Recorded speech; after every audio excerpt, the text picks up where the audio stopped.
Hello students, today we are going to study more about the group, and first of all I'm going to discuss one important theorem with you, and after that we are going to study about the order and power of an element of a group. ठीक है, तो first of all हम ये start करते हैं। तो सबसे पहले जो थ्योरम है उसकी स्टेटमेंट स्टडी कर लेते हैं। इट्स वेरी इंपॉर्टेंट थ्योरम, कई बार एग्ज़ाम में पूछी जाती है और इसका यूज़ आगे भी है। तो यहाँ पर है semi group in which both the equations ax is equals to b and ya is equals to b have a unique solution is a group। ठीक है, समझ में आया आपको? पहले तो आपको ये समझ में आना चाहिए कि क्वेश्चन क्या है, कि a semi group in which both the equations ax is equals to B and y is equals to B, ये दो अलग अलग इक्वेशंस हैं, उनका यूनिक सॉल्यूशन अगर होता है तो वो ग्रुप होता है। कौन? अ सेमी ग्रुप, जो भी सेमी ग्रुप इन चीज़ों को सेटिस्फाई करे। ये कई बार इसकी डेफिनेशन भी ली जाती है ग्रुप की। ठीक है, कि अगर कोई ग्रुप है उसमें अगर हम कोई एक सेमी ग्रुप ले लेते हैं जो कि ये दो कोई इक्वेशंस को यूनिक सॉल्यूशन दे सके, तो हम उसे क्या कहते हैं? Is a group.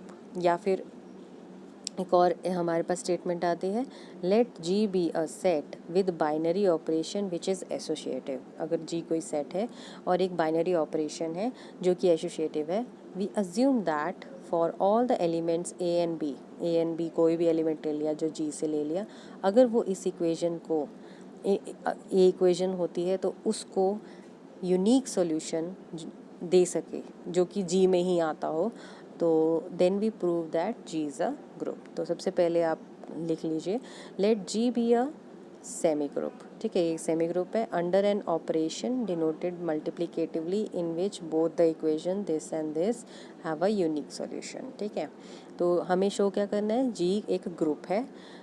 इसको शो करने के लिए हमें बस ये बताना ज़रूरी है कि आइडेंटिटी एलिमेंट एग्जिस्ट करता है और इन्वर्स एग्जिस्ट करता है। ठीक है, क्योंकि हमारे पास नेक्स्ट जैसे फर्स्ट कंडीशन आ रही है बाय कंडीशन 1, जो हमारे पास फर्स्ट कंडीशन है उससे हमारे पास ऑटोमेटिकली आ जाता है कि for any element a belongs to G we have a x is equals to a has a unique solution in G, है ना। Therefore there exist an element e belongs to G, हम ऐसा element उसमें show कर सकते हैं, है ना। लेट बी जो कि जी को बिलोंग करता है, कोई भी एक एलिमेंट है जी से, तो दूसरी कंडीशन से क्या हो जाता है? दूसरी कंडीशन से हमारे पास हो रहा है जो y A is equals to b है उसको लिख सकते हैं हम b is equals to y a. यही है ना, एक कंडीशन ये हो गई, एक कंडीशन आपके पास ये दी है, दो कंडीशंस जो हमें दी हुई है। तो इसका मतलब क्या है कि अगर मैं कोई बी ले लेती हूँ, Y A is equals to B लिया है मैंने, तो इसको मैं इस तरीके से भी लिख सकती हूँ b is equals to y A.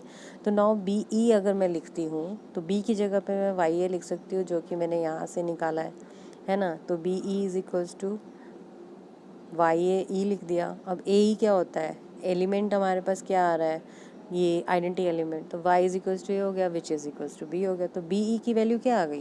B आ गई। तो इसका मतलब e is the right identity. Similarly हम सेकेंड कंडीशन से हम क्या कह सकते हैं कि हमारे पास एक ए ऐसा एग्जिस्ट करता है जो कि जी को बिलोंग करता है, जो we have we y A is equals to a has a unique solution in ji.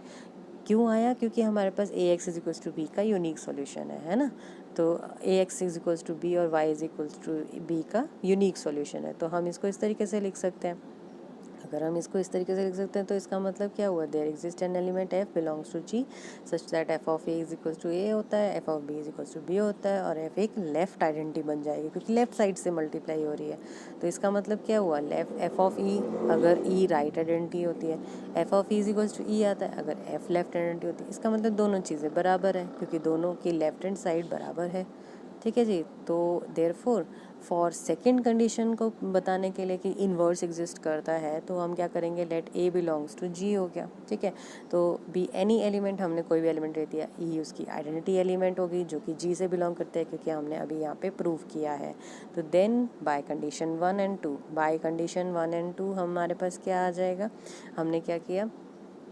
Bye condition 1 and 2 हमारे पास है there exist A dash A double dash, 2 elements होंगे जो जी से बिलोंग करेंगे। किस तरीके से? सच दैट ए डैश ई के बराबर हो जाएगा, क्योंकि हमारे पास क्या था, जो ये कंडीशन थी हमारे पास क्या थी, हमारे पास ये कंडीशन है ना, a dash is equals to b होता है। जैसे यहाँ पे a x is equals to b है, y is equals to b है, तो जो फर्स्ट कंडीशन है वो a x is equals to b बता रहा है, तो इसका मतलब हम उसको लिख सकते हैं ए एक्स की जगह पे ए डैश, और ये आपके पास बी हो गया। बी मतलब कोई एलिमेंट जो कि जी को बिलोंग करता है, तो मैं क्योंकि अभी हमने प्रूव किया ई भी बिलोंग करता है, तो इसका मतलब कोई ऐसा एलिमेंट तो होगा जो ई की तरीके से लिख सकते हैं।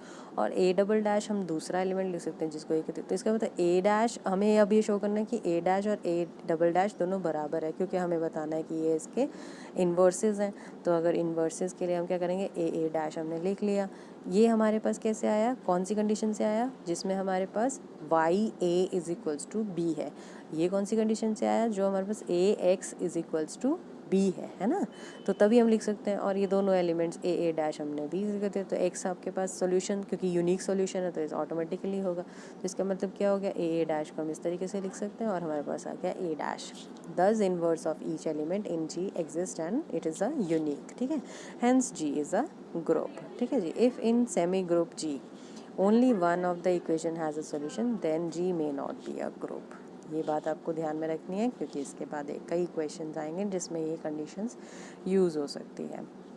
जैसे इन्होंने ये एग्जाम्पल दिया है, you can study and it is very easy. Now next मेरे को जो इम्पोर्टेंट है वो मैं स्टडी करेंगे, power of an element of a group. Power किसी भी एलिमेंट की किसी ग्रुप में से हो तो उसे कैसे हम डिफाइन कर सकते हैं।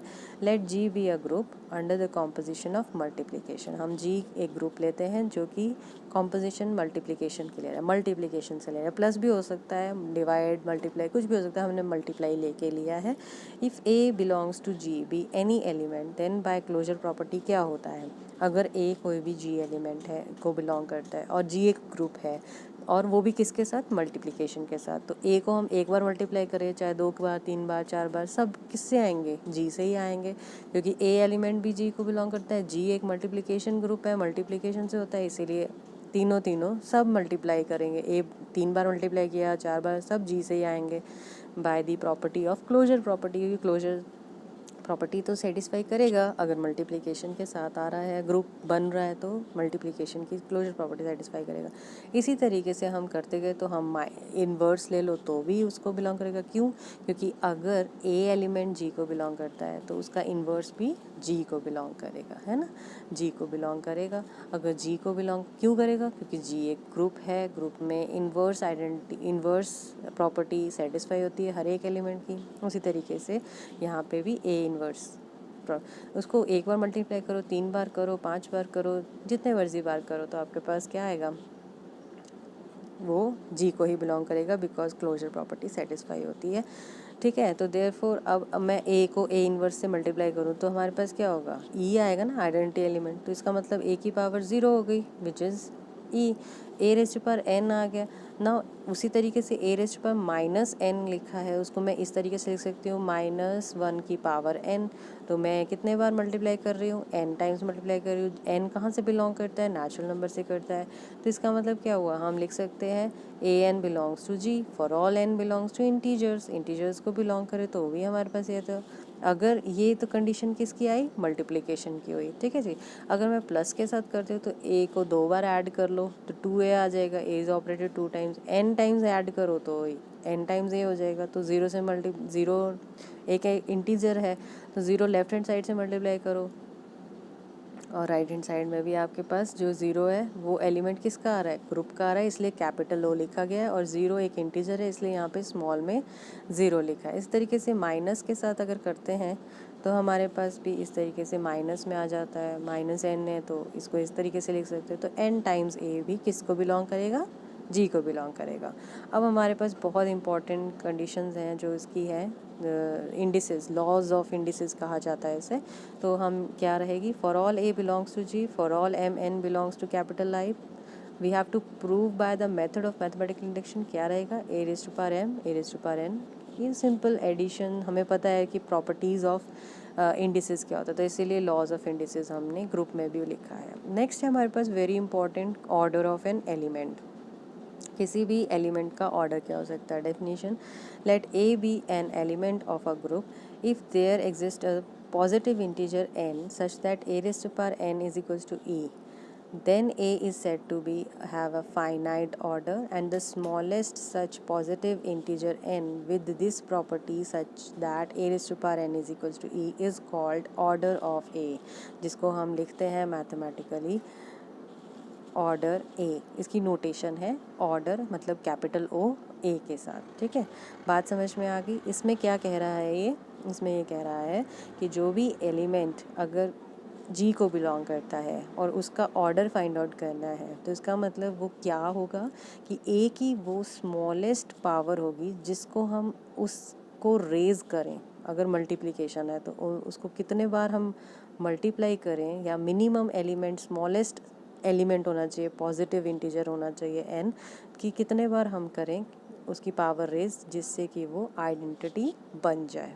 ठीक है, if there does not exist any such positive integer N, जिससे हम ऐसे लिख सकते हैं, मतलब वो बनना चाहिए आइडेंटिटी, कितने बार मल्टीप्लाई करें अगर मल्टीप्लिकेशन है तो हम उसे कहेंगे। अगर वो ऐसा कोई पॉजिटिव इंटीजर एग्जिस्ट नहीं करता है तो हम उसे कहते हैं इनफाइनाइट ऑर्डर, और ऑर्डर डज नॉट एग्जिस्ट, और या फिर कहते हैं ऑर्डर इज़ ज़ीरो। जैसे कि अब हम देख लेते हैं यहाँ पे in a group G, order of identity element is always one, क्योंकि उसको किसी और से मल्टीप्लाई करने की, अपने से भी बार बार मल्टीप्लाई करने की ज़रूरत नहीं, क्योंकि वो ऑलरेडी हमारे पास क्या है, आइडेंटिटी एलिमेंट है। इसी तरीके से in case of additive notation हमारे पास क्या रहेगा, हमारे पास वही चीज़ है, एन को जैसे एक ए एलिमेंट है, इसका ऑर्डर फाइंड आउट करना है हमने एडिशन के तौर पर। एडिशन उसमें बाइनरी ऑपरेशन यूज़ हो रहा है किसी भी जी को ग्रुप बनाने के लिए। तो if there exist a positive integer हमारे पास होता है N such that N is equals to zero बन जाता है, क्योंकि एडिशन में हमारे पास आइडेंटिटी एलिमेंट क्या है, ज़ीरो है। मतलब ए को हम कितने बार ऐड करें कि हमारे पास वो ज़ीरो बन जाए। तो A is said to have finite order and the smallest such positive integer n with this property such that N A is equals to zero रहेगा। मतलब ऑर्डर ऑफ ए क्या बन गया आपके पास, n हो गया, क्योंकि n टाइम्स हमने उसको ऐड किया है। ठीक है जी, तो इसी तरीके से if there does not exist any positive integer n, जिससे कि ऐसा हो, तो हम क्या कहते हैं, a is said to have infinite order, और the order does not exist, और द ऑर्डर इज़ ज़ीरो।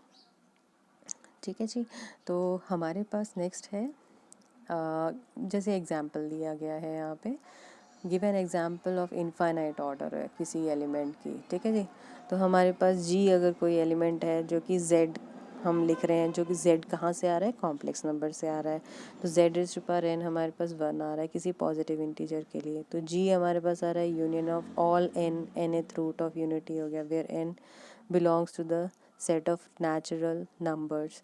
तो इसका मतलब क्या हुआ, under the composition of multiplication of complex numbers G is an infinite order with identity element one. ठीक है, the order of each element is an which is finite. ठीक है, the G is infinite group in is an infinite group in which order of every element exist करता है। अब इसके ऊपर based जो थ्योरम करने वाले हैं, इट्स वेरी इंपॉर्टेंट अगेन। जैसे इसमें फर्स्ट थ्योरम है, इन अ फाइनाइट ग्रुप, किसी भी फाइनाइट ग्रुप का मतलब है जिसमें ऐसा सेट, नॉन एम्प्टी सेट हमारे पास जी का होगा जो कि बाइनरी ऑपरेशन, किसी बाइनरी ऑपरेशन का, तो जिसमें आपके पास फाइनाइट नंबर ऑफ एलिमेंट्स होंगे। तो in a finite group the order of every element exist. जो भी फाइनाइट ग्रुप होते हैं उनका ऑर्डर हमेशा एग्जिस्ट करता है हर एक एलिमेंट का। तो इसको लिखते हैं let G be a finite group जिसका ऑर्डर एन है, मतलब एन डिस्टिंक्ट एलिमेंट्स हैं। तो let a belongs to capital G, a कोई भी कैपिटल जी सेट को बिलोंग करता है, any element. Therefore by closure property से हमारे पास क्या है, collection a raise to power two, a raise to power three, सब पावर्स ऑफ ए जी में बिलोंग करते हैं, are elements of ji. But जी क्या है, फाइनाइट है, तो therefore elements in the above collection can not be all different, क्योंकि ये हमने तो इन्फानाइट ले लिया है ना यहाँ पर, इसीलिए इसका हम कह सकते हैं कि ये कलेक्शन डिफरेंट नहीं हो सकता। तो हमें मान के चलना पड़ेगा कोई दो तो होंगे ही जो रिपीट हो रहे होंगे, मतलब ए रेस्ट पर आई ए रेस्ट पर जे हमने ले लिया, जैसे ए रेस्ट पर 100 और ए रेस्ट पर 101 ले लिया, ठीक है, वो दो सेम होंगे क्योंकि हमारे पास फाइनाइट है, तो हो सकता है ए रेस्ट पर 100 तक ही हो, जहाँ पे एन की वैल्यू अगर 100 लेते हैं हम तो हमने इस तरीके से आई और जे ले लिए पॉजिटिव इंटीजर्स, जो कि आई इज़ नॉट इक्वल टू जे, क्योंकि 100 और 101 दोनों डिफरेंट हैं, तो इसका मतलब i is not equal to j आ रहा है। और मान के चलते हैं i is equals to G, i is greater than j, मतलब 101 जो है वो ग्रेटर देन 100 आ रहा है, ऑब्वियसली हमें पता ही है, तो इसीलिए हमारे पास क्या होगा, i minus j is a positive integer, 101 में से 100 माइनस कर देंगे तो ऑटोमेटिकली हमारे पास 1 आएगा which is a positive integer, क्योंकि वो ग्रेटर ले रहे हैं हम। तो अब हम देखते हैं कि जैसे a raise to power j belongs to the group G, ठीक है, इसको a raise to power j हमारे पास जी को बिलोंग करता है, और जी क्या है, एक ग्रुप है। अगर जी एक ग्रुप है तो a raise to power minus j belong करेगा ना जी को, क्यों करेगा, यहाँ रीज़न आपको लिखना चाहिए, because G is a group and hence inverse of every element exist, ठीक है जी, ये आपको हर एक बार लिखना चाहिए, हर एक लाइन कैसे आ रही है उसकी रीजंस पहले भी मैंने बताया, ज़रूर लिखिए। तो अब हम क्या करेंगे, a raise to power i को मल्टीप्लाई कर दिया a raise to power minus j से, अब a raise to power i हमारे पास a raise to power j a raise to power minus j हम मान के चल रहे हैं, क्योंकि हमने इन दोनों को क्या किया, इक्वल लिया है, तो दोनों तरफ हमने राइट हैंड साइड से इनवर्स मल्टीप्लाई कर दिया, इसको हमने इस तरीके से लिखा और वो क्या आ गया, i minus j is equals to 0 आ गया, क्योंकि हमने ए रेज़ टू पावर 0 हो गया और हमारे पास ये क्या आ गई, it is equals to e. But left hand side में जो आपके पास है वो क्या है, a raise to power some positive integer, जैसे 101 माइनस 100 बोला था मैंने, तो वहाँ पे एक पॉजिटिव इंटीजर आ रहा है which is equal to E, तो इसका मतलब by well ordering principle let M be the smallest positive integer, हम मान के चल रहे हैं कि कोई ना कोई स्मॉलेस्ट पॉजिटिव इंटीजर रहेगा, तो एम वो स्मॉलेस्ट पॉजिटिव इंटीजर है, तो a raise to power M हमारे पास क्या आ गया, इट इज़ इक्वल टू ई ले लिया हमने, ठीक है, एम हमने कोई स्मॉलेस्ट पॉजिटिव, तो इसका मतलब क्या हुआ, ऑर्डर ऑफ ए एग्जिस्ट कर रहा है ना, अगर ऑर्डर ऑफ ए एग्जिस्ट कर रहा है क्योंकि ए की पावर एम आ रही है, तो ऑर्डर ऑफ ए मतलब अगर ए को हम एम टाइम्स मल्टीप्लाई करें तो वो आइडेंटिटी एलिमेंट बन जाता है, इसीलिए order of a is equals to m है, but a is an any element, कोई भी एलिमेंट हो सकता है, इसका मतलब the order of every element exists. Now next theorem हमारे पास है, if G is a finite group, अगर जी कोई फाइनाइट ग्रुप है जिसका ऑर्डर n है, देन शो दैट कहने का then show that for any a belongs to G there exist some positive integer r जो कि 1 और n के बीच में लाई करेगा, just such that A raise to power r is equals to e होता है। तो ये समझने वाली बात है सबसे पहले कि अगर जी कोई फाइनाइट ग्रुप है हमारे पास जिसका ऑर्डर n है, तो हमें शो करना है कि कोई एक एलिमेंट ए जो कि जी को बिलोंग करता है, ऐसा पॉजिटिव इंटीजर एग्जिस्ट करता ही करता है जो कि 1 और n के बीच में लाई करेगा, 1 और n के बीच, क्योंकि n क्या है, ऑर्डर ऑफ ग्रुप है, किस तरीके से लाई करेगा कि a की power r which is equal to e, मतलब ऑर्डर ऑफ a हमारे पास r रहेगा, या तो वो n के बराबर भी हो सकता है ऑर्डर, या फिर वो 1 के बराबर भी हो सकता है, ठीक है, मतलब जो भी एलिमेंट किसी जी ग्रुप से आता है उसका ऑर्डर हमेशा 1 से लेके n तक हो सकता है, कुछ भी हो सकता है ना, ताकि वो आइडेंटिटी एलिमेंट फॉर्म कर जाए। तो इसका प्रूफ हमारे पास क्या रहेगा उसे देख लेते हैं। So we start with G is a finite group, G कोई फाइनाइट ग्रुप है जिसका ऑर्डर n है, order of G is n, ठीक है, मतलब इसके अंदर जो आइडेंटिटी एलिमेंट बनेगी उसका मैक्सिमम एलिमेंट जो है पावर n आएगी, या फिर हमें कह सकते हैं कि n डिस्टिंक्ट एलिमेंट्स हैं उसके पास, ठीक है। लेट a हमारे पास कोई भी एलिमेंट हमने जी से चूज़ कर लिया, ठीक है, तो क्लोजर प्रॉपर्टी से कहने का मतलब है सारी पावर्स बिलोंग करेगी जी को, पर कंसिडर करते हैं n+1 एलिमेंट्स हैं, तो a लेके n तक प्लस आइडेंटिटी एलिमेंट हमने ले लिए, तो वो n+1 एलिमेंट्स हो गए। बट क्या है, हमें पता है ना, all these elements are in g होगा, लेकिन हमारे पास क्या है, g की तो ऑर्डर n है, इसीलिए g का ऑर्डर क्या है, n है, तो but g contains only n elements, अगर g n एलिमेंट्स ही कंटेन करता है तो इसका मतलब दो कोई भी एलिमेंट होंगे जो कि इक्वल हो रहे होंगे, ठीक है। तो अगर ऐसा है तो if any of a square a n equal to e, इसका मतलब जो मैंने बाकी के एलिमेंट्स लिखे हैं यहाँ पे वो एक ना कोई ई से बराबर होंगे, ठीक है, एक ई के बराबर होंगे। Then A raise to power R अगर मैं मान के चलती हूँ कि वो ई के बराबर है, ठीक है, तो इसका मतलब 1 और n के बीच में ही लाई करेगा आर, मतलब 1 भी हो सकता है n भी हो सकता है, और आर एक पॉजिटिव इंटीजर होगा because order of a group या ऑर्डर ऑफ एन एलिमेंट अगर हम बोलते हैं तो वो यही होता है। तो हमारा रिजल्ट ऑटोमेटिकली प्रूव हो जाता है। अगर ए स्क्वायर ए एन इक्वल नहीं होते हैं ई के, ठीक है, पहले तो हमने मान के चलिए कि कोई एक इक्वल हो गया, अब हम मान के चले कि कोई भी एक इक्वल नहीं है तो क्या होगा, तो इसका कहने का मतलब होगा कि ए आई और ए जे कोई दो एलिमेंट्स जो है, मतलब ए रेज़ टू पावर 3 या ए रेज़ टू पावर 4 या ए रेज़ टू पावर 5 या ए रेज़ टू पावर 10, ये जितना भी है आपके पास, जैसे ए रेज़ टू पावर आई या ए रेज़ टू पावर जे, ये जनरल फॉर्म में लिखा है आई और जे को, वो दोनों क्या होंगे, बराबर होंगे। इसका मतलब बाकी में से, क्योंकि एलिमेंट्स तो टोटल n ही रहने चाहिए ना, यहाँ पे तो n एलिमेंट्स इसके हो गए, अलग से हमारे पास आइडेंटिटी एलिमेंट हो गया। तो पहले तो हमने ये मान के चला कि हो सकता है इनमें से कोई एक ई के बराबर होता है, मतलब आइडेंटिटी एलिमेंट के बराबर। अगर ऐसा नहीं होता है तो इसका मतलब आपस में वो एक दूसरे के बराबर है कोई दो एलिमेंट्स। तो इसका मतलब आई क्या लाई कर रहा है 1 से n तक, या ऑब्वियसली n तक ही लाई करेगा क्योंकि ऑर्डर तो n he. Without any loss of generality हम मान के चलते हैं कि आई हमारा बड़ा वाला है, मतलब ए रेज़ टू पावर 5 और ए रेज़ टू पावर 7 में अगर हम कंपेयर करते हैं तो 7 वाला हमारा बड़ा वाला है और आई जे जो है वो 5 है। तो अगर हम दोनों बराबर हैं तो i a raise to power i a raise to power minus j हमने राइट हैंड साइड से मल्टीप्लाई कर दिया, हमारे पास ये आ गया। इसका मतलब we put i minus j is equals to some r and therefore a r is equals to e for positive integer this one।